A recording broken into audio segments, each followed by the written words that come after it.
بسم اللہ الرحمن الرحیم۔ السلام علیکم۔ یہ پارٹ 3 ہے۔ آج ہم آپ کے لیے کتاب لا رہے ہیں نیتیکا، آواز تالی امان، مصنف ایم اے راحت۔ یہ کتاب آپ کے لیے بک شیئر پاکستان آڈیو لائبریری کی جانب سے ریکارڈ کی جا رہی ہے۔ دیگر معلومات اور کتابوں کے لیے آپ رابطہ کر سکتے ہیں واٹس ایپ نمبر 0333955373 اور کال نمبر 0300291960 پر محمد اظہر لطیف سے۔ یہ کتاب 312 صفحات پر مشتمل ہے۔ تو آئیے سنتے ہیں پارٹ نمبر 3 صفحہ نمبر 18 سے۔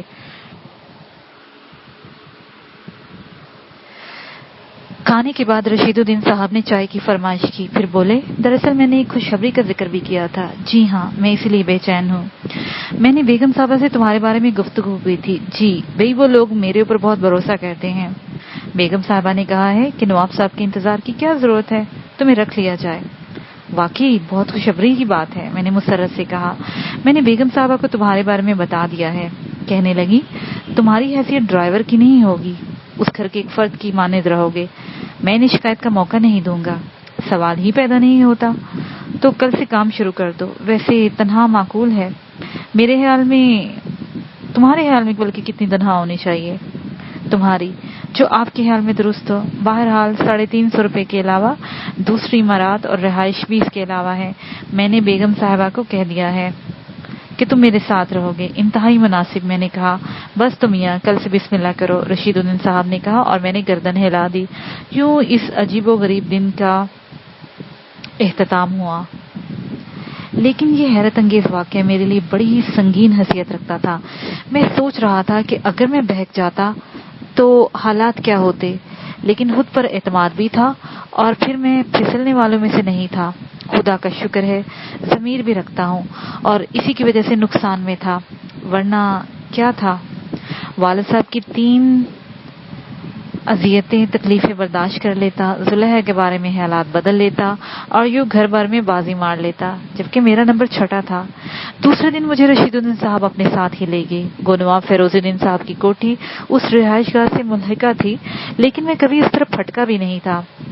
ادھر کی دنیا خاصی ماڈرن تھی، کوٹھی کی بناوٹ بھی جدید تھی، اور اس کے رہنے والے بھی پردے کی کوئی خاص رسم نہ تھی۔ چنانچہ مجھے بیگم صاحبہ کے سامنے پیش کر دیا گیا۔ ادھیڑ عمر کی ایک شریف صورت خاتون تھی۔ یہ سرفراز میاں ہے بیگم صاحبہ۔ میں نے پہلے انہیں نہیں دیکھا، کل میں نے اس کے بارے میں عرض کیا تھا۔ ڈرائیور کے لیے؟ بیگم صاحبہ کے چہرے پر حیرت تھی۔ میری ظاہری وجاہت نے ان پر اثر کیا تھا۔ جی ہاں، مگر یہ میرا مطلب ہے نا، اعتراض تو نہیں ہوگا رشید بھائی؟ جی نہیں بیگم صاحبہ، اعتراض کی کیا بات ہے؟ پتہ نہیں تمہیں کن حالات نے مجبور کیا ہے میاں۔ بہرحال ہمارے ہاں انسان کی حیثیت مقرر نہیں کی جاتی، تمہاری حیثیت گھر کے ایک فرد کی طرح ہوگی، میری خوش بختی ہے۔ البتہ بیگم صاحبہ نے ادھر ادھر دیکھا، کوثر ذرا بدتمیز ہے، دل کی بری نہیں ہے، زبان کی بری ہے۔ اس کے باپ نے اس کا ناس کر رکھا ہے۔ تم رشید بھائی سے پوچھو، خود مجھے اس کی حرکتیں ایک آنکھ نہیں بھاتی۔ تم یہ ذرا اس کی باتیں نظر انداز کر دینا۔ آپ فکر نہ کرے بیگم صاحبہ، میں نے کہا، حالانکہ میں نہیں جانتا تھا یہ کوثر کا بلاغ ہے۔ رہو گے تو تم رشید بھائی کے ساتھ ہی؟ جی ہاں بیگم صاحبہ، میں خود سے انہیں جدا نہیں کروں گا۔ ٹھیک ہے میاں، ہمارے اصول کے مطابق تمہیں 2 ماہ کی تنخواہ پیشگی ادا کر دی جائے گی کہ تم دل جمی سے کام کر سکو۔ رشید الدین صاحب، انہیں گاڑی کی چابی دلوا دیں اور تنخواہ ادا کر دیں، بیگم صاحبہ نے کہا۔ جو حکم بیگم صاحبہ، رشید الدین صاحب نے کہا، اور پھر ہم وہاں سے چلے آئے۔ 350 روپے، اس سے دگنی قیمت کی خوراک میرا گھوڑا کھا لیتا تھا۔ اتنے پیسوں کے تو ہر ماہ کارتوس خرچ ہو جاتے تھے، لیکن اس وقت میں نے اس بارے میں نہیں سوچا تھا۔ آج 350 روپے کی ملازمت مل جانے سے در حقیقت مجھے بے حد خوشی ہو رہی تھی۔ رشید الدین صاحب بھی بہت خوش تھے۔ اس شام حاسی نمایاں تبدیلیاں ہوئیں، مثلاً یہ کہ رات کے کھانے پر خاص طور سے مجھے اندر بلایا گیا۔ رشید الدین صاحب نے میری ملازمت کی خوشخبری سب کو سنائی۔ ان کی ساری بچیاں میرے سامنے آئیں، یوں بھی بس میں ہی ان سے آشنا نہیں تھا، وہ سب تو مجھے اچھی طرح جانتی تھیں۔ ان لوگوں میں کہکشاں بھی شامل تھی، معجوب سی، لیکن دوسروں کو حقیقت معلوم نہیں تھی، اور میرا دل بھی صاف تھا۔ دوسرے دن سے میں نے ملازمت پر جانا شروع کر دیا۔ خوبصورت کار کی چابی میرے حوالے کر دی گئی۔ میں نے کپڑا ہٹایا اور کار کے شیشے صاف کرنے لگا۔ در حقیقت اس دلچسپ تصور سے لطف آ رہا تھا کہ میں ایک ڈرائیور ہوں۔ خرچ بھی کیا تھا، جاگیردار توقیر احمد اپنی جاگیر سنبھالیں، مجھے اس کی کیا پرواہ ہے، مجھے میری ڈرائیوری مبارک۔ ہاں، دور کھڑے رشید الدین صاحب بھی مجھے عجیب سی نگاہوں سے دیکھ رہے تھے. میں نے دور سے ہی ان کے چہرے کے تاثرات نوٹ کیے. ان کے چہرے پر تعصب تھا. ٹھیک 11 بجے بیگم صاحبہ تیار ہو کر نکلی. میں اس وقت شیشے صاف کر رہا تھا. انہیں دور سے دیکھ کر میں جلدی سے سیدھا کھڑا ہو گیا. پھر جب وہ قریب پہنچی تو میں نے جلدی سے عقبی دروازہ کھول دیا. بیگم صاحبہ اندر بیٹھ گئی اور میں نے ڈرائیونگ سیٹ سنبھال لی. پہاڑ گنج چلنا ہے میاں. کیا نام بتایا تھا تم نے؟ سرفراز. میں نے کہا ہاں سرفراز میاں. ذرا پہاڑ گنج چلو. بہت بہتر. میں نے کار سٹارٹ کر کے آگے بڑھا دی. بیگم صاحبہ. میں نے تھوڑی دور تک چلنے کے بعد کہا جی میاں کیا بات ہے؟ دراصل دل ہی پہلی بار آیا ہوں. مجھے یہاں کے راستے نہیں معلوم. بس ایک بار پتہ چل جائے پھر نہیں بھولوں گا. میں بتاتی رہوں گی میاں. اور کل سے تم شہر میں نکل جایا کرو. روزانہ 2-3 گھنٹے گھوم لیا کرو. راستے خود بخود معلوم ہو جائیں گے. نوازش بیگم صاحبہ. میں نے ممنونیت سے کہا. داہنے ہاتھ سے چلو. چوراہا آئے تو بائیں سمت موڑ لینا. بیگم صاحبہ نے کہا اور میں نے گردن ہلا دی. رشید بھائی بتا رہے تھے کہ تم تعلیم یافتہ ہو. جی تھوڑا بہت. شکل و صورت سے تم کسی بڑے گھرانے کے لگتے ہو. کہاں کے رہنے والے ہو میاں؟ جی ارشاد آباد کا. اور بہن بھائی بھی ہیں؟ جی. ٹھیک ہے میاں. دیکھو ہمیں اللہ نے انسان بنایا ہے. جو کچھ اس نے دیا ہے اس کا کرم ہے. تمہیں کسی چیز کی ضرورت ہو, کوئی تکلیف ہو تو بے تکلفی سے بتا دینا. تکلیف پڑنے کی ضرورت نہیں ہے. بہت بہتر. میں نے چوراہے سے گاڑی موڑتے ہوئے کہا اور تھوڑی دیر کے بعد ہم پہاڑ گنج پہنچ گئے. بس تم یہاں انتظار کرو. مجھے آدھا گھنٹہ لگ جائے گا بیگم صاحبہ نے کہا اور میں جلدی سے اتر کر دروازہ کھول دیا. بیگم صاحبہ اتر گئیں اور میں گاڑی میں بیٹھ کر انتظار کرنے لگا. قدرت کے کھیل کے بارے میں سوچ رہا تھا. کون جانتا ہے کس کا مقدر اسے کہاں لے جائے گا. لیکن میں سمجھتا ہوں انسان کو ہر حال میں حالات سے سمجھوتا کرنا چاہیے. ماحول سے عدم تعاون صرف اضطراب دیتا ہے اور مضطرب انسان زندگی کے راستے آسانی سے نہیں طے کر سکتا. آدھے گھنٹے کے بعد بیگم صاحبہ واپس آ گئی اور میں انہیں لے کر ان کے بتائے ہوئے راستوں پر چل پڑا. تقریباً 3 گھنٹے کے بعد واپسی ہوئی. اب دوپہر کے کھانے کی چھٹی تھی. کھانے کا انتظام بھی نواب فیروز الدین کے ہاں ہی تھا. ایک شریر سی جوان سی ملازمہ میرے پاس آ گئی. ڈرائیور صاحب کھانا کہاں کھائیں گے؟ اس نے مجھے غور سے دیکھتے ہوئے کہا. آپ کون ہیں؟ میں نے شرارت سے پوچھا. نور جہاں. ماشاءاللہ. تو بیگم نور جہاں مجھے نہیں معلوم میں کھانا کہاں کھاؤں گا. کوارٹر میں دوسرے لوگ کھانا کھاتے ہیں, آپ بھی وہاں چلو. ایسا کرو آج کھانا یہی لا دو, گھاس پر بیٹھ کر ہی کھا لوں گا. جیسا کہو, اس نے کہا. پھر وہ واپس مڑ گئی. راستے میں کئی بار اس نے مجھے پلٹ کر دیکھا اور پھر وہ نگاہوں سے اوجھل ہو گئی. اللہ اکبر. میں نے گہری سانس لے کر کہا یہ نور جہاں صاحبہ شاید کسی جہانگیر کی تلاش میں ہے. میں نے دل میں سوچا. ابھی کار سے تھوڑے فاصلے پر بیٹھ گیا. تھوڑی دیر کے بعد اندر سے نور جہاں کھانا لے آئی. ٹرے میں عمدی سے کھانا لگایا گیا تھا. پانی کا جگ اور گلاس بھی موجود تھا. اس نے کھانا میرے سامنے میز پر رکھ دیا اور پھر مجھ سے تھوڑے ہی فاصلے پر گھاس پر بیٹھ گئی. میں نے چونک کر اسے دیکھا. وہ عجیب سی نگاہوں سے مجھے دیکھ رہی تھی. آپ کا تعلق باورچی خانے سے ہے؟ میں نے پوچھا. ہاں کھانا پکاتی ہوں. خوب. آپ نے کھانا کھا لیا؟ ابھی نہیں. تو آپ کو کھانے کی دعوت دوں؟ آپ کھاؤ میں کھا لوں گی. اس نے کسی حد تک شرماتے ہوئے کہا. بہت بہتر. میں نے کھانا شروع کر دیا. آپ چاہیں تو جا سکتی ہیں. برتن جہاں کہیں میں پہنچا دوں. میں برتن لے جاؤں گی. اس نے کہا. آپ کی مرضی. میں نے شانے ہلائے. نور جہاں بہت مہربان تھی لیکن اس کی مہربانی پوزیشن خراب کر سکتی تھی, اس لیے میں کسی حد تک بیزار تھا. اسی وقت اچانک کسی طرف سے رشید صاحب آئے. میں گردن جھکائے کھانے میں مشغول تھا. ان کی آمد کا احساس نہ کر سکا لیکن نور جہاں کو کھڑا ہوتے دیکھ کر میں چونک پڑا. تب میں نے پلٹ کر رشید الدین صاحب کو دیکھا. وہ خاموش کھڑے تھے. ارے آپ. میں نے کھانا چھوڑ دیا. یہ کیا ہو رہا ہے؟ سرد لہجے میں بولے. میں نے دوسرے لوگوں کے ساتھ کھانا مناسب نہیں سمجھا. اٹھو. وہ بولے. ان کا لہجہ اتنا سخت تھا کہ میں کھانا چھوڑ کے اٹھ کھڑا ہوا. کیا بات ہے رشید صاحب؟ میں نے حیرت سے کہا. آؤ. وہ بولے اور پھر نور جہاں سے کہنے لگے. نور جہاں کھانا واپس لے جاؤ. نور جہاں شاید رشید الدین صاحب سے خوفزدہ تھی. اس نے جلدی سے جھپٹا مار کر ٹرے اٹھا لی. میں رشید الدین صاحب کے پیچھے پیچھے چل پڑا. غلطی مجھ سے ہوئی. راستے میں رشید صاحب بولے. آپ شاید کسی غلط فہمی کا شکار ہو گئے ہیں. ارے گولی مار غلط فہمی کو. وہ جھلا کر بولے. میں سمجھا نہیں رشید صاحب. میں واقعی حیران تھا. میرا خیال تھا کہ رشید صاحب نور جہاں کو میرے پاس بیٹھا دیکھ کر ناراض ہو گئے ہیں, لیکن تعجب کی بات ہے میرے کردار کے وہ پہلے ہی معترف تھے. پھر یہ غلط خیال ان کے دل میں کیوں پیدا ہوا؟ مجھے بھی تھوڑا سا ترارا آ گیا. میں شام کو بیگم صاحبہ سے کہہ دوں گا کہ سرفراز یہ ملازمت نہیں کر سکتا.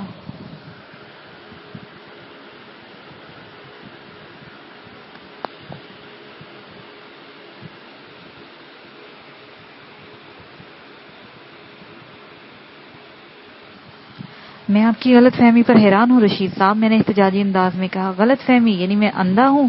رشید صاحب دھاڑے۔ مجھے افسوس ہے، میں نے کہا۔ رشید صاحب کچھ نہیں بولے، وہ بری طرح جھلائے ہوئے تھے۔ اسی طرح ہم دونوں رشید صاحب کے مکان میں داخل ہو گئے۔ میں نے مہمان خانے کی طرف قدم بڑھائے تو انہوں نے گرج کر کہا، اندر آئیے تاکہ بیگم کو بھی آپ کے کرتوت بتا دیے جائیں۔ ضرور بتائیے، میں نے بیزاری سے کہا، اور ہم اندر پہنچ گئے۔ اسی وقت بیگم صاحبہ نظر آئیں۔ لڑکیوں نے بھی ہماری آواز سن لی۔ ملاحظہ فرمایا آپ نے؟ رشید صاحب طنزیہ انداز سے بولے۔ ہائے، خیر تو ہے، یہ آپ دونوں کے چہروں پر کیسے تاثرات ہیں؟ بیگم صاحبہ حیرانگی سے بولی۔ یہ آج سے ملازمت نہیں کریں گے، میں ابھی بیگم صاحبہ سے کہہ دوں گا۔ ارے مگر ہوا کیا چچی جان؟ تم چپ رہو جی، مجھے بتانے دو، رشید صاحب گرجے، اور مجھے ہنسی آ گئی۔ غصہ مجھے بھی تھا، لیکن میں نے سوچا یہ کون سی انوکھی بات ہے۔ ان سے پوچھو بیگم، کیا ہم لوگ اتنے ہی ذلیل ہیں؟ رشید صاحب نے کہا۔ یا اللہ، میری سمجھ میں تو کچھ نہیں آ رہا تھا، بیگم صاحبہ پریشانی سے بولیں۔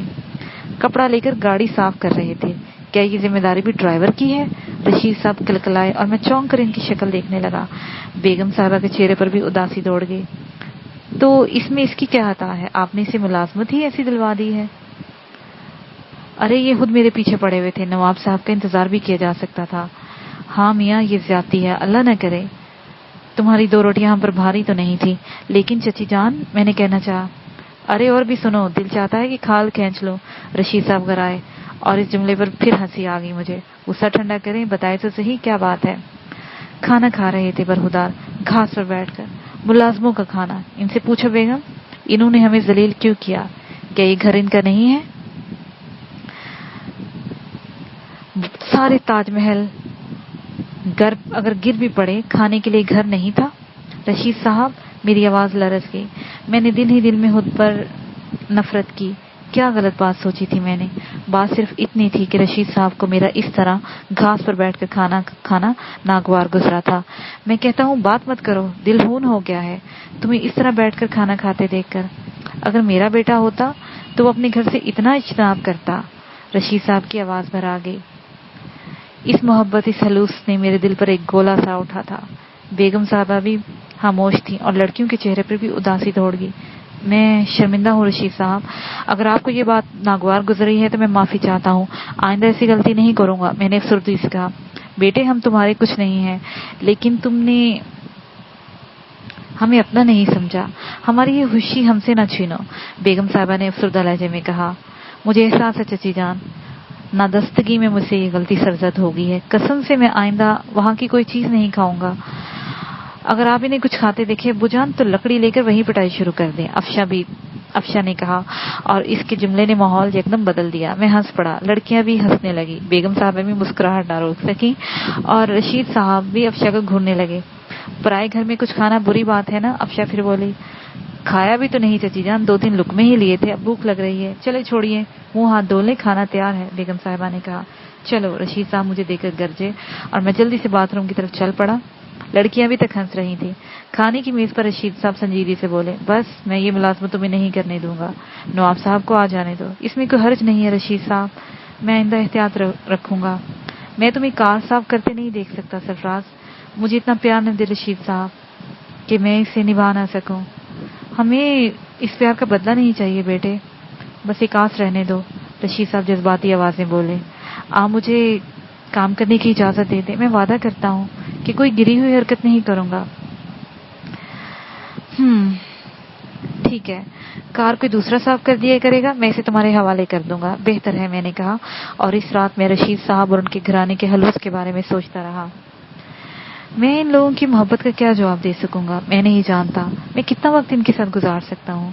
کسی کی محبت کی بیڑیاں پہننا میرے بس کی بات نہیں تھی۔ نہ جانے کتنی رات گئے تک میں اس بارے میں سوچتا رہا۔ دوسرے دن ناشتہ کر کے میں پھر نواب فیروز الدین کی کوٹھی پر پہنچ گیا۔ تب مجھے بیگم صاحبہ کا پیغام ملا اور میں ان کے پاس پہنچ گیا۔ سرفراز میاں، کوثر اپنی سہیلیوں کے ساتھ کوٹلہ جا رہی ہے، تم تیار ہو جاؤ۔ میں تیار ہوں بیگم صاحبہ، میں نے کہا۔ ٹھیک ہے، آدھے گھنٹے میں تیار ہو کر کوٹھی پہنچ جانا، بہت بہتر، میں نے جواب دیا اور باہر نکل آیا۔ ایک لڑکا گاڑی کی صفائی کر رہا تھا، میں ایک درخت کے نزدیک پہنچ کر بیٹھ گیا۔ ابھی بیٹھے ہوئے زیادہ دیر نہیں گزری تھی کہ عقب سے ایک آواز سنائی دی، ڈرائیور صاحب، اور میں اچھل پڑا۔ نور جہاں کھڑی تھی، میں نے اس کی شکل دیکھی اور پھر مجھے اس پر ترس آ گیا۔ معصوم لڑکی، اسے کچھ کہنے سے کیا فائدہ، میں نے مسکراتے ہوئے کہا۔ آؤ نور جہاں، کل آپ نے کھانا کیوں نہیں کھایا تھا؟